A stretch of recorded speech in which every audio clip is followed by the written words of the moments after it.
we live? Yes, we are. All right, all right.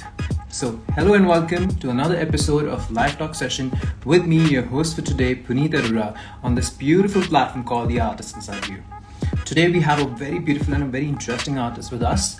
She'll be talking about how her journey went and as well as her new book that is coming. So, today we'll be having Anvita Sudarshan with us. Hi, how are you? I'm great. How are you?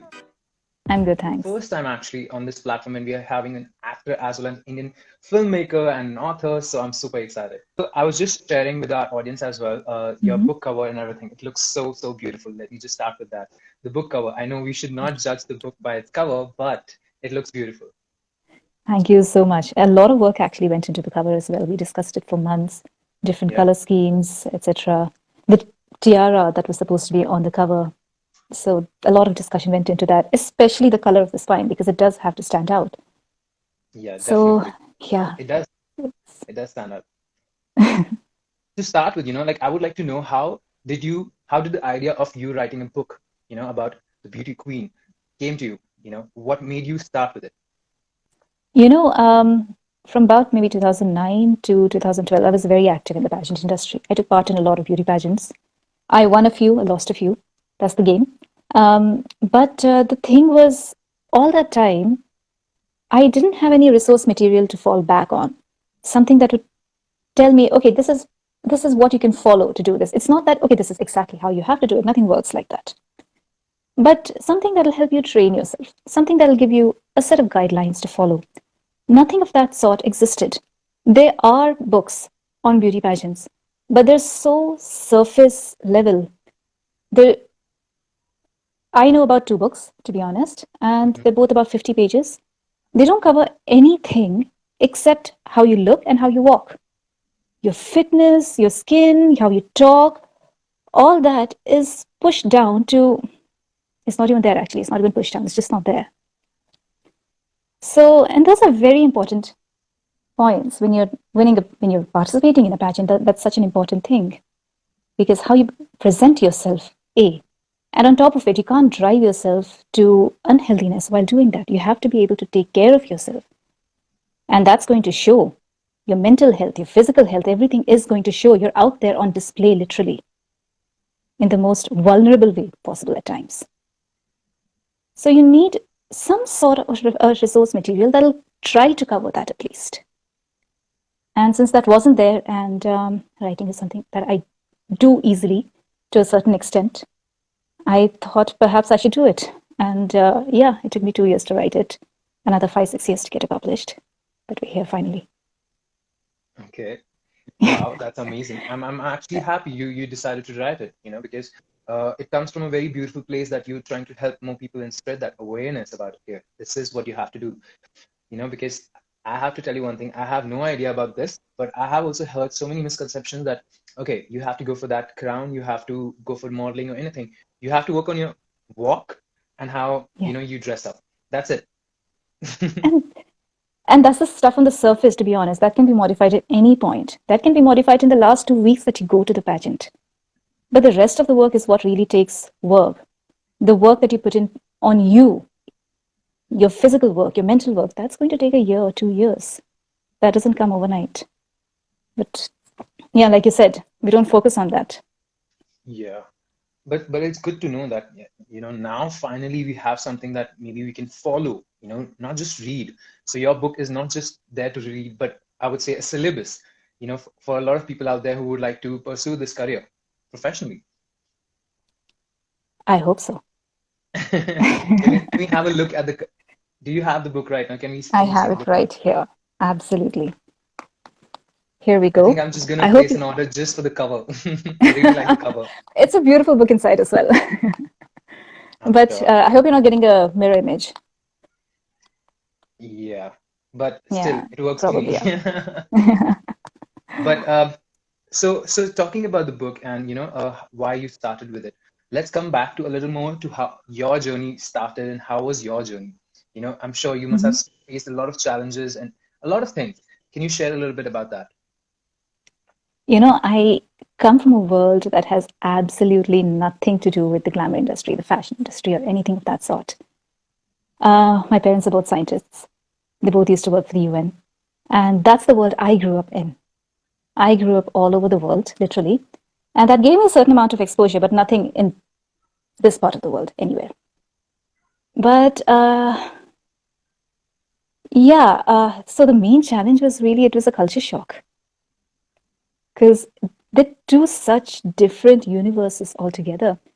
Except that they're not. You get to realize that much later because in the UN is all about diplomacy. Beauty pageant is not about diplomacy, but it is about how you present yourself. And the UN is about that, but on a more collective front. And there's so many skills that overlap that you can use. But yes, in the beginning, it was an absolute culture shock. I had no idea what I was doing. I had no idea where I was. I had landed in Bombay, going for auditions. And you have a complete different image of Bombay when you first land. You don't expect to go to auditions in Aramnagar. And So true. but and I remember once I'm walking down the street and it looks pretty seedy, and I'm wondering, is this where I'm supposed to be? So yeah, that was the first culture shock. But the bigger culture shock for me was the focus I had to put on how I look and my hair and my makeup. That I'm not gonna lie, I did enjoy those things. As a teenager, I was a very girly girl, but there is a separate level of focus that you have to put into that. And that for me didn't come that easy. Beyond a certain point, I couldn't sit there and analyze my face and see, okay, this works and this doesn't. And that is necessary. That kind of study is necessary because that's what you're banking on at the end of the day. Not just your face, the rest of you, everything. And I was very happy focusing on the rest of me. I was very happy focusing on how I speak, how I was very happy focusing on how I'm presenting myself. It's just the physicality of it that there was a mental barrier that I had to overcome. So yeah, so I don't know if it's a culture shock, but it was definitely a mental barrier. I'm sure. I'm sure. When you said scientist, I was like, okay, that is way, way too different. Because I'm guessing, like, how did your parents take when you decided to step into a glamour world? They took it extremely, they were very supportive because I knew from day one of my school day, in fact, that I wouldn't be a scientist. I'm extremely interested in it, but it's not something I wanted to do as a career. So as a kid, apparently, I used to tell everyone that I'm going to be a writer. That's what I used to tell everyone. But so yeah, everyone actually expected me to go directly into that, but then I took a tangential path. Yeah. And I think it was surprising. It surprised everyone, including me. And the reason I went into it because we were in Kuwait at the time. I was in a British school and I was doing drama and theatre studies. That was part of my A levels. And I loved it.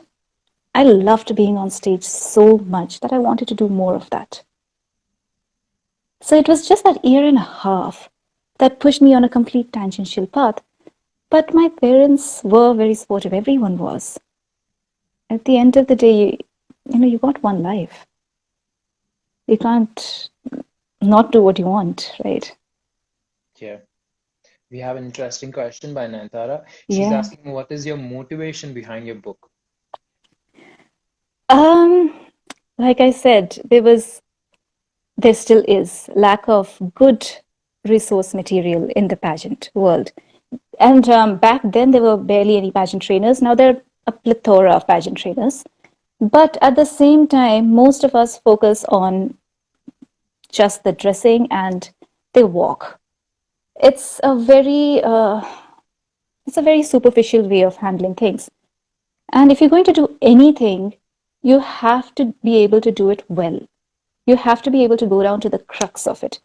That's when you're going to do well. You have to do this either consciously or you have to do it unconsciously. And yeah, but if you're unable to do it in a manner that is just, some people just have it. It's ingrained in them, they will do well.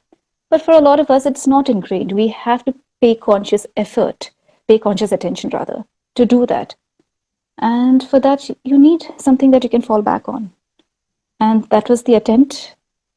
I don't know how good of an attempt it is, but it was an attempt. I think that's much Yeah. more important, something is always better than nothing. Yeah, I guess. And looking at your efforts and the kind of approach that you have, I'm pretty sure that this is more than something, more than much more than any something that we are trying here, like how you're describing. I'm kind of curious that if we could have something like this for a lot of different art professions, like something like a dancer, Exactly. you know, Exactly. I'm a professional dancer, but I never Yeah. had a course book regarding this. So I'm like jealous. Okay, Yes. I'm waiting for another Anvita to write a syllabus for dance now. Maybe you can write it. You're a dancer, you know what goes into it. So who better to write it than a dancer? Yeah, that is also true. Yeah. And that brings me to another question, like as we were talking about your struggles, you stepping into your glamour world and everything. How was it for you working every day and, you know, something that you would like to highlight right now to anybody from our audience or as this session will be saved, somebody who looks up to it. Like, for example, if I'm looking up, okay, I would like to be part of that glamour world, you know? Yeah. So something that you would like to tell them. Uh, the glamour world and discipline's not they're not they're not words that you put together, to be honest. But I can't stress upon how important that is. Being able to get up every morning, follow a certain routine, whether it's a mental routine, a physical routine, that is so important because just referring to pageants, the what we call the pageant figure, that doesn't come overnight. And there's a lot of work, there's a lot of dedication that goes into it. That is something I underestimated when I was getting into it. Because it looks like fluff from the outside. You don't realize how much hard work's going into all of that. And yeah, the discipline really. You have to be able to get up in the morning, do it, do it, do it, go to sleep, get up, rinse and repeat, get up, rinse and Mhm. repeat, get up, rinse and repeat, like any other art form. You have to keep doing it, doing it, doing it, analyzing yourself, see where you're going wrong. Don't just keep doing it mindlessly, of course. Yeah, But I'm not saying anything new because this is something we have to apply for anything that we do, right? This is yeah, pretty old stuff, to be honest. true. But let me ask you this. So, during that lifestyle, what you were living, how you were working every day, did you ever happen to, get tempted to have like something like a pizza or get Of course, disoriented with, of course, of course, you're human, right? yeah. And that's also important. When what I have learned over the last few years is the most important thing is to learn how to listen to your body and to how to listen to your mind. It tells you what you need at any given point. You have to learn to recognize your rhythms. For example, if you're craving a pizza, A, that's because you're craving something that is in the pizza. You might be craving the proteins in the cheese, you might be craving the carbs, you could be craving anything. That is A. The second thing is also you have to recognize the rhythms. If you've been on a weight losing spree, the body is obviously going to try and recompensate for it. It's a very physical craving, and you have to be able to regulate, balancing it out between how do I say this? See, if you've lost a certain amount of weight over the last few days, you are going to crave that. It's not just a mental thing. It is a very physical thing. And at that point, to give in doesn't necessarily mean that you're giving up on that discipline. Your body does need some sort of a reassurance from time to time. Now, of course, how out of hand you let it go is a different thing altogether, right? Yeah. But it's not you don't have to punish yourself.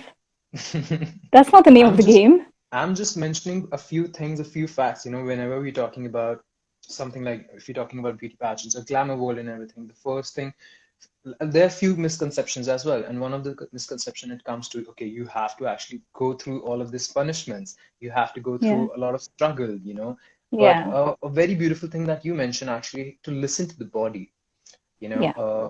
that really makes sense because It sometimes, does. yeah. Please. So sometimes, we just get carried away. We want it so badly, but we do not listen to our bodies. But how you saying that makes much more sense. It could be just sometimes the protein, the carbs, or something else. It just could be just not natural human craving. So Exactly. yeah. And you'll you'll hear a lot of rubbish out there. For example, I Gossip was is two also part days. of glamour world, I guess. No, this is not just gossip. This is terrible advice realm that I'm getting into. You will have probably heard this. A lot of you will have heard this piece of advice a week before I was supposed to go for my Glad Rags audition. Mhm. Uh, Someone told me that, because I had a little bit of an extra layer around my waist. You know what you should do, they said? You should give up water right now. And if you're thirsty, just have 2 pieces of orange. And that's a very common piece of advice. I don't know anyone in the industry who has not heard that piece of advice. Yeah, And it's a terrible piece of advice. So you have to be able to listen to your own common sense. yeah. As a dancer, I have heard about the belly fat and everything, and I think I have heard this one as well. Yeah, So, yeah. not surprised. So Yeah, there's a comment by Siddharth. Yes, listening to the body is equal to listening to our heart. Do not make it sad experience. Learn to love them in balance. I think everybody's just agreeing to the statement that you just said. Listen to our body, listen to the heart. So everybody is like really happy about great. I'm winning popularity contests here then. it. So talking about the lines, I'm sure a lot of these lines and a lot of good clarity is there in your book Mm-hmm. as well. So anything, any few chapters, or maybe something that you want to, because I'm really curious, after watching that cover, I'm like very, very excited. What is there inside the book? Because there is this one story where you actually showed that the text is also colored a little bit here and there. It There is something. is. So It is. And I have to give a shout out to the designers at Amaryllis. They did a great job with the designing of it. yeah, We took a lot of time and a lot of effort, and they did a great job. But yeah, because we've been talking so much about the body and beauty, etc., I'm going to go to the interview section. yeah, Something just a little different because we've been talking so much about all this.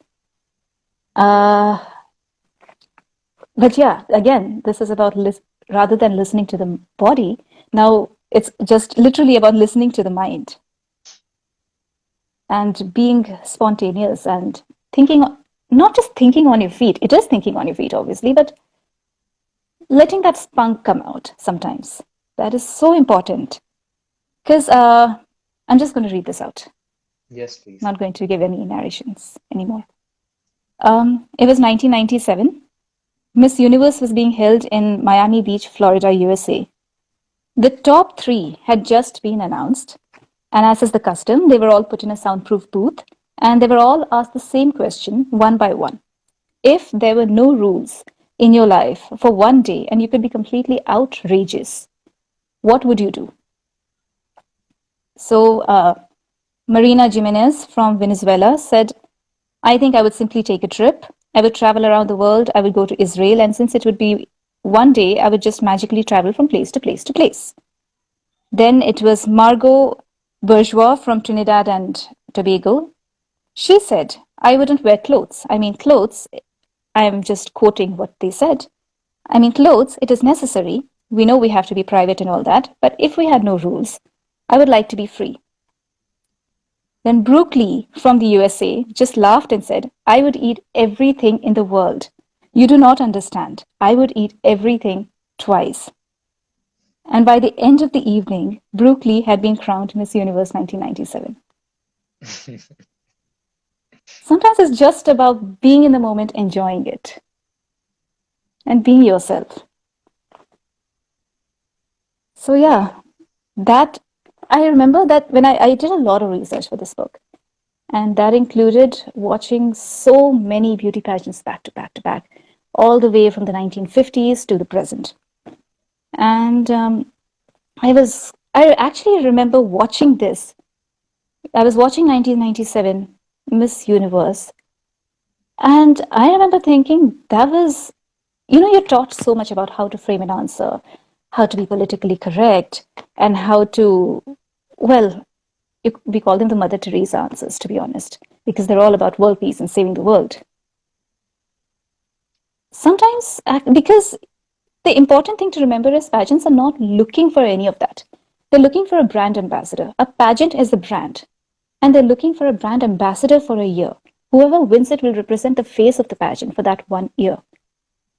So they are looking for someone who's going to be politically correct, but they're not looking for someone who's going to mindlessly just wrote off a few facts that you got from Manorama or whatever. So, and especially in today's day and age when we're so, the boundaries that existed once upon a time don't exist anymore. We're all in each other's faces. It's important to be real. It's important to be yourself. That's what makes a person uh, relatable, right? Yeah. Staying raw, So, sorry? original. To stay raw and original. Like Yeah. as you're saying, my thoughts also from my head are coming in. Yeah. I just started. And, and I think Brooke Lee was one of the first contestants that I saw that in. Because 1997 was not a digital age. Today you see more and more of that.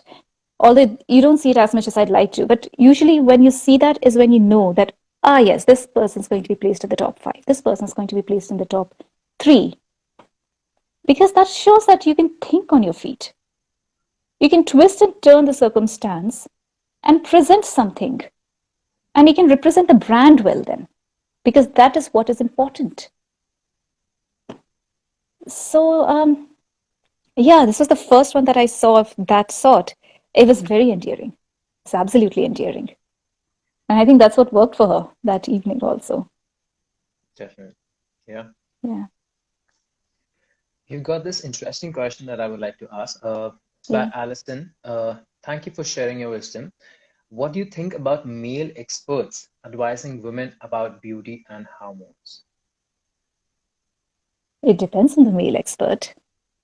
I wouldn't say male experts should not advise women on beauty because that's just, well, some of them might know their stuff, some of them wouldn't. It depends completely on the male expert.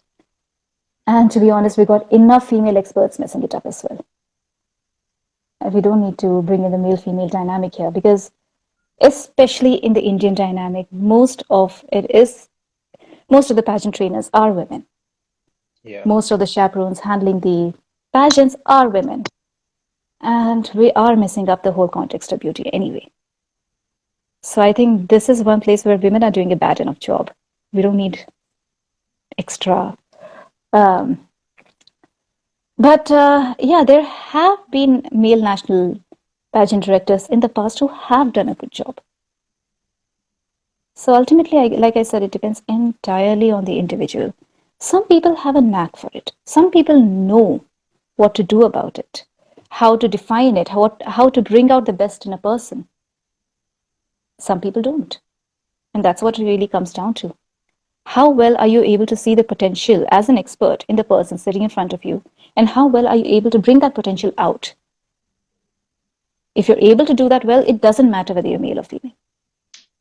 If you're not doing that well, again, it doesn't matter whether you're male or female, you're not doing the job well, and you're probably not helping the person in front of you either. Probably causing more harm than good then. So yeah, we read a bit too much into male perspectives, female perspectives. It's important, but not as important as the individual perspective. yeah, I hope that answered the. definitely. I hope that answers your question, Alison. Thank you for asking that question. And this is for the audience, beautiful audience. If you guys have any questions, I have still a lot of questions to ask, but we have limited time with Anvita. So if anybody from the audience has any questions regarding the book or her journey as an artist, feel free to put it in the comments below. Yeah. I'll ask these questions. I see a lot of people there. So yeah. Meanwhile, the guys are typing or whatever, they're asking questions. I Yeah, want to ask you more questions. yeah. Something that you mentioned, you know, something that you mentioned, I wanted to ask, I'm just curious, if you are the judge right now of a beauty pageant, Mm-hmm. what would be the first three things that you look in a contestant? What you would look for, the qualities, just anything that if you can tell us about. Interestingly speaking, I have been a judge. I Yeah. have been a judge for Miss India USA, etc. But yeah, the first thing, the important thing to understand that I didn't understand before I became a judge is now this depends from pageant to pageant, of course. But usually, as a judge, you have no idea about any of these girls. You probably have not seen any, if the pageant has sent you any material, you probably have not given more than a glance to it because you're busy with your own day to day life. So the first time you really properly see them is on the stage. And there usually is something that happens right in the beginning of the pageant where all the contestants are paraded out. And to me, as a contestant, that used to feel very, it felt like you're being put on display. It felt like a meat market almost. But as a judge, that was so useful because I could focus on each and every one. And the first thing that you only, realistically speaking, the only thing you can judge them by is how at ease they are on stage. You're not even judging them by their beauty or anything at that point because you know beauty pageants. You got 90 different contestants who are all equally good looking. There is no point judging the beauty. And you want to, yeah, so the first thing I looked at was A, they had to be very personable on stage because that was the only thing that I could make out on the first glance.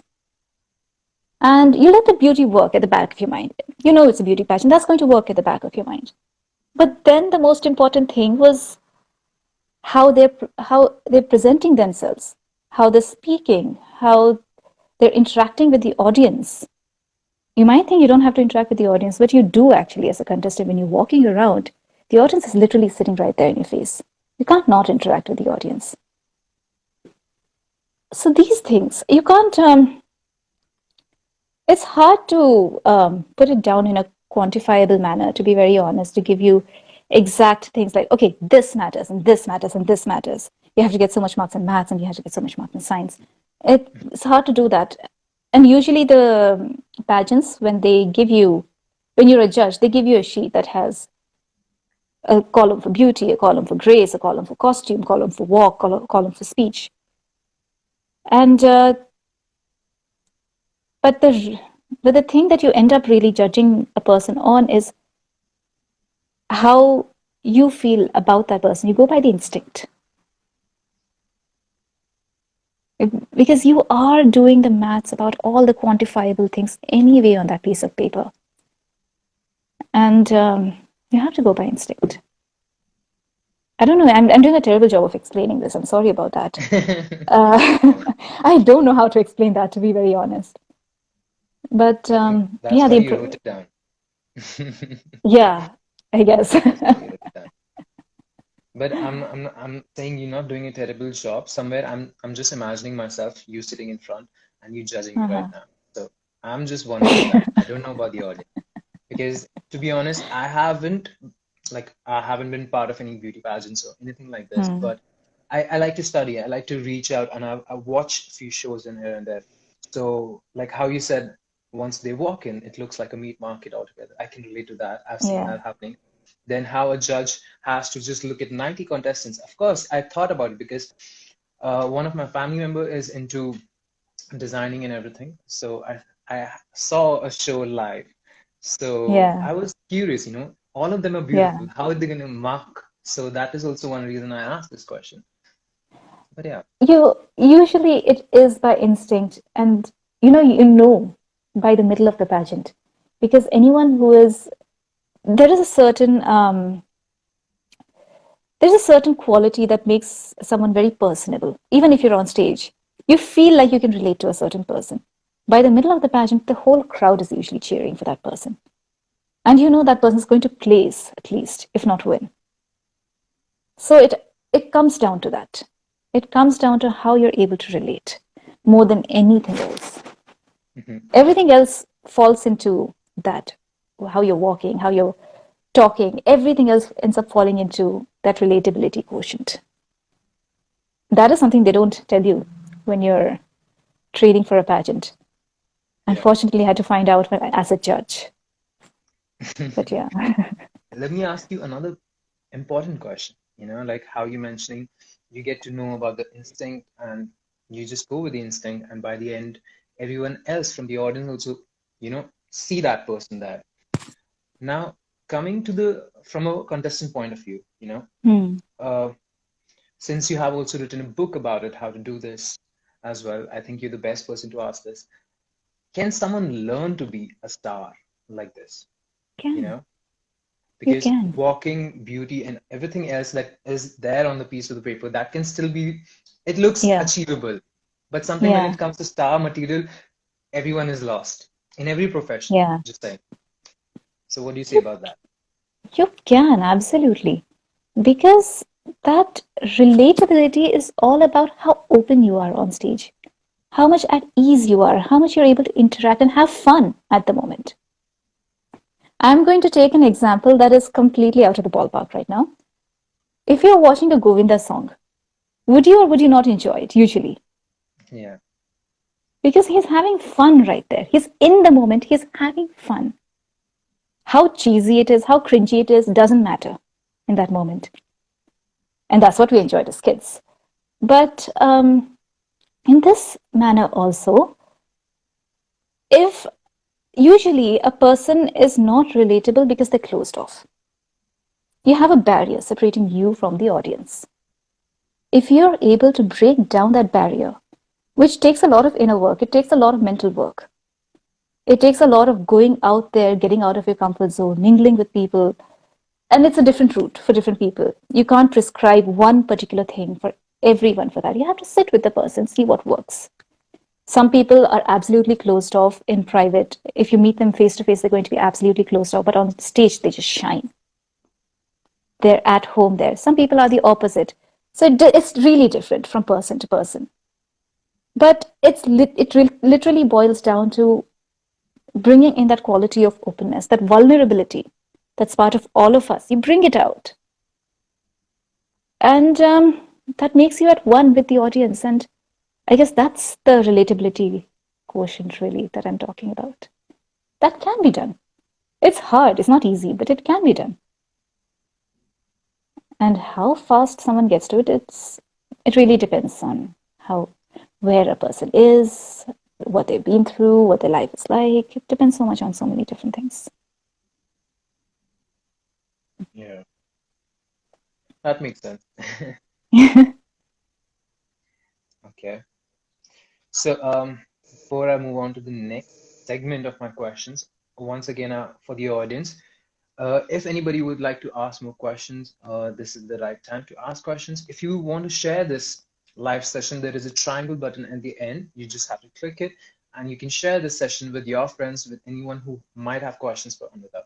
Also, I think, is it okay if I sh put a shout out there if anybody has questions after this live or anything regarding your book, or maybe just would like to have a counseling Mhm. session with you? Because, you are right Absolutely. into the profession as a mentor, I would say. So anybody I who would reaches out to the platform, we would just direct them to you. absolutely, I'd love to. All right. And before we move on to more questions, I would like to announce where they can find your book. Like it's Yes. available on Amazon, right? Yes, it is available on Amazon and it's coming to bookstores everywhere very soon. Probably there in quite a few bookstores already, reaching other bookstores very soon. Wow, beautiful, beautiful. Yeah. Me and my team were also thinking, the Artist Inside You also has a store, the Artist Inside You store. So we do Uh-huh. have right now, which we're reaching out to a lot of dancers in that. Mhm. But thanks to you and a lot of people here today are also joining as our audience, who look up to beauty pageants, modeling, and different careers. So eventually, we would like to keep your book also available on our store because a lot of artists do drop in, and we would love to share your journey as well as the journey of the book. What is it about? Make like a good Absolutely. corner there. It would be an honor to be part of that, to be honest. And Definitely. yeah, please let me know how. I'll keep bothering you. Don't worry Yeah, about that. please do. Because I think, to be honest, I'm a professional dancer and I'm Yeah, nowhere close to beauty pageants when it comes to that. yeah, But the way you're speaking about your book, it gives me insights, how I can discover myself, maybe reach out to. like be vulnerable, be reach out to Yeah. myself even deeper way, you know. Yeah. So yeah, and I like to read as well. So Usually the crux of every journey ends up being the same, whether it's dancing or beauty pageants or writing, whatever it is. It's the way we do it is different. But the skills that you need ultimately, apart from the ones at the superficial level, are usually the same. yeah, That's one thing I learned from beauty pageants, at least. I got to learn a few things, like how you what you mentioned actually, how you talk, how you present yourself, Yeah, how open you are, and these things. yeah, And I'll be honest, this I have got to discuss with singers as well as we spoke to actors, yes, of course, actors yes. of course as well. So I think your book is not just about, towards beauty pageant. It can be uh, It suggested to a can. lot of Absolutely, it can. The people. lessons to be learned can be applied anywhere. That's Definitely. Now let's talk about something different. I also Mhm. got to know that you have been a filmmaker.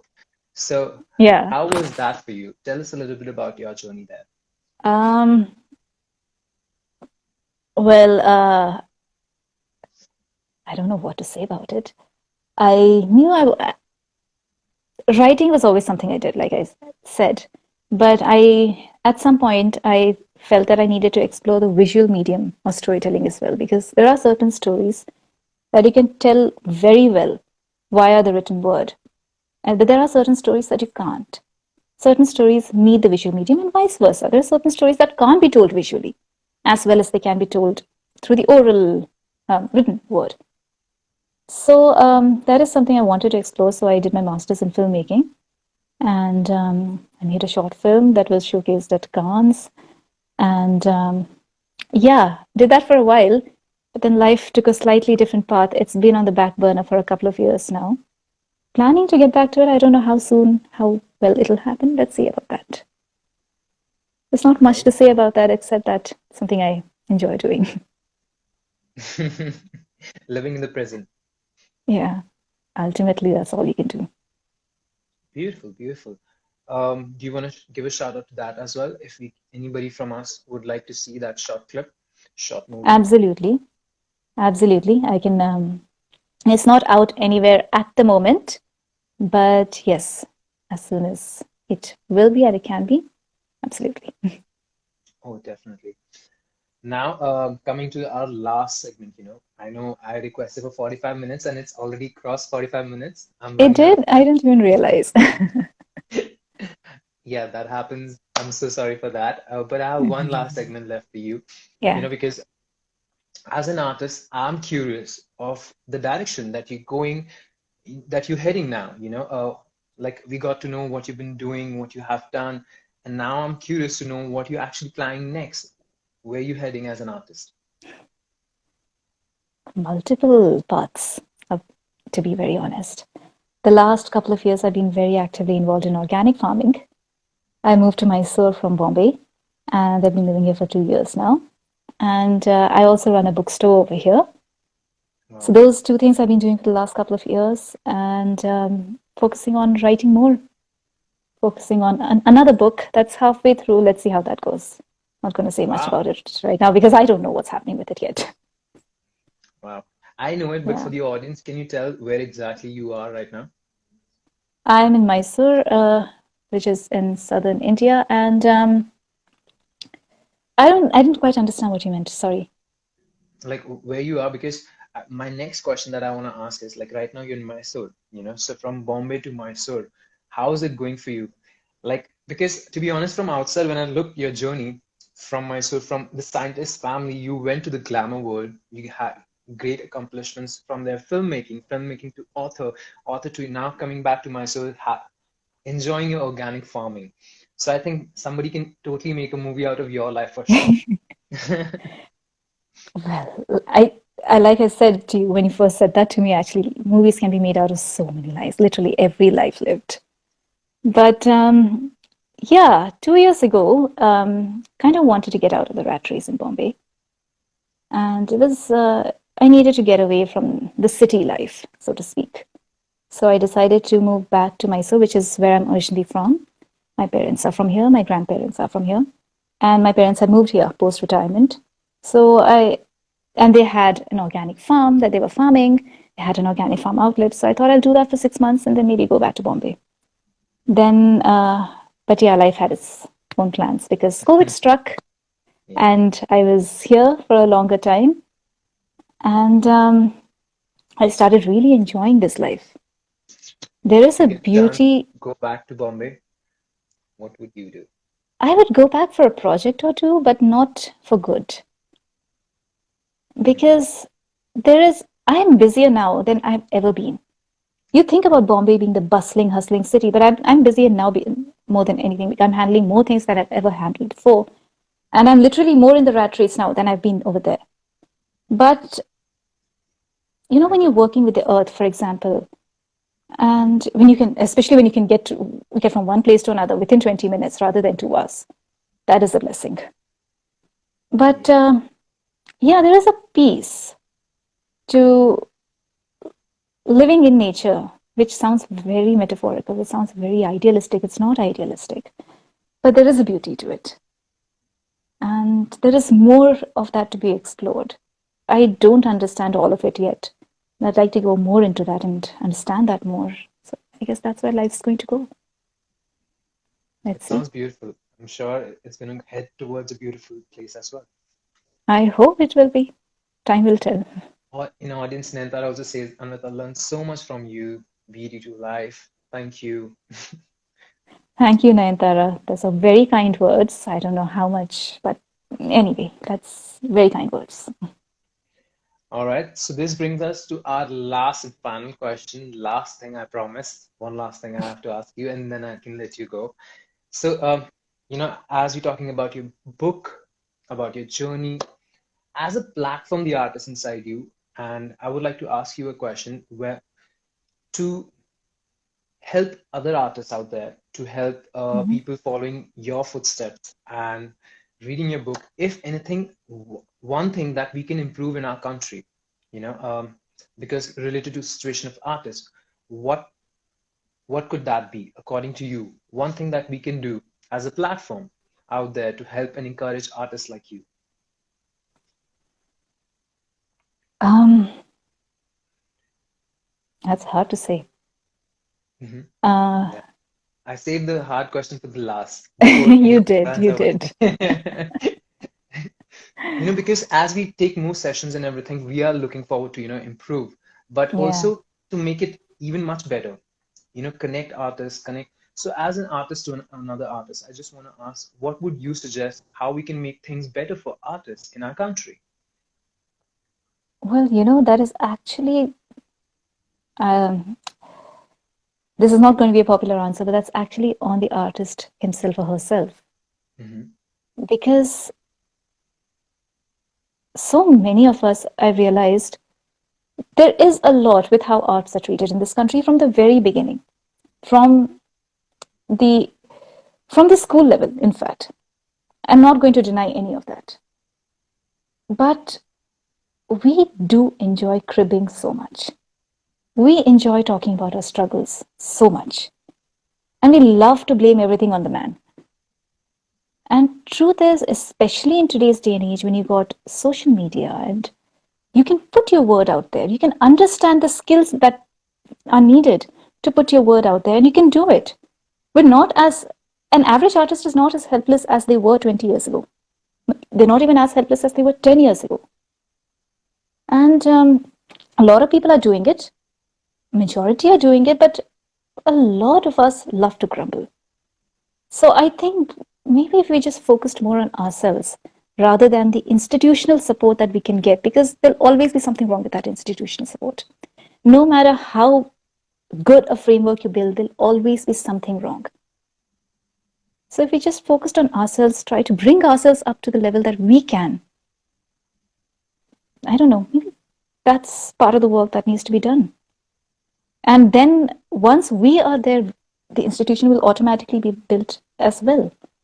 Because it's the people who make the institution, right? It doesn't stand up on its own. It's not an True, automation. So true. yeah, And Thank you. Thank you for sharing.